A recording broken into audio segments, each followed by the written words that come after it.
અમદાવાદ ગ્રામ્યના વિવેકાનંદ નગર police station હદ વિસ્તારમાંથી બે જૂથ વચ્ચે અથડામણની ઘટના સામે આવી છે।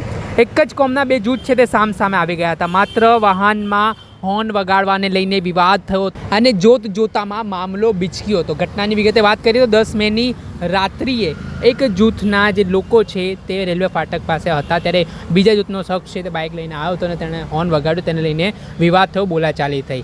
આ બોલાચાલી ઉગ્ર બનતાની સાથે તે બાબતની દાજ રાખીને ત્યાં બે જૂથના લોકો છે તે સામે આવી ગયા, જેમાં તલવાર, દંડા સહિતના હથિયારો સાથે આતંક મચાવવામાં આવ્યો। આ ઘટનાના સંદર્ભમાં એક જૂથના લોકોએ બીજા જૂથના લોકો ઉપર હુમલો કરવામાં આવ્યો, ગાડીઓમાં તોડફોડ કરવામાં આવી। આ સમગ્ર ઘટનાને પગલે હાલ આ મામલે વિવેકાનંદ નગર પોલીસ સ્ટેશન ખાતે ફરિયાદ દાખલ કરવામાં આવી છે, જેમાં પોલીસ આ ઘટનામાં પોતે ફરિયાદી બની છે। આ ઘટનામાં 27 જેટલા લોકો સામે નામજોગ ફરિયાદ નોંધાઈ છે।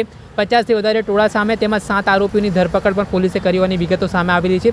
હાલ સમગ્ર વિસ્તારમાં જે ભારેલા તંગદિલી જેવી સ્થિતિનું નિર્માણ થયું છે તે સ્થિતિને કાબૂ મેળવવા માટે પોલીસ દ્વારા તપાસના ચક્ર ગતિમાન કરવામાં આવ્યા છે અને ગામમાં કોઈ અનિચ્છનીય બનાવ ન બને તેના માટે પણ શાંતિ જાળવવા માટે અપીલ કરવામાં આવી રહી છે। જે સમગ્ર ઘટના સામે આવી છે તેમાં બંને સમાજ વચ્ચે તંગદિલીનું નિર્માણ થયું છે, કેમ કે રીતે ઢોકા, તલવાર, હથિયારનો ઉપયોગ કરવામાં આવ્યો છે અને જે તોડફોડ કરવામાં આવી છે તેના કારણે હવે પરિસ્થિતિ વધુ ના વણસે તે માટે પોલીસના ધાડા પણ ગામમાં ઉતારી દેવામાં આવ્યા છે અને સમાજના આગેવાનોને પણ અપીલ કરવામાં આવી રહી છે કે શાંતિ જાળવવામાં આવે। તેને જ લઈને પોલીસ ઉચ્ચ અધિકારીઓ પણ ઘટના સ્થળે ગઈકાલે જે ઘટના બની હતી તેને લઈને પહોંચી ગયા હતા અને હાલ જે આરોપીઓ આ ઘટનામાં સંડોવાયેલા છે તે તમામ આરોપીની ધરપકડ કરવા માટે પણ તપાસના ચક્ર ગતિમાન કરવામાં આવ્યા છે। દર્શક મિત્રો, એન કવરેજ ન્યૂઝને આપ લાઇક કરી લો, સબસ્ક્રાઇબ કરી લો અને શેર કરવાનું ભૂલતા નહીં।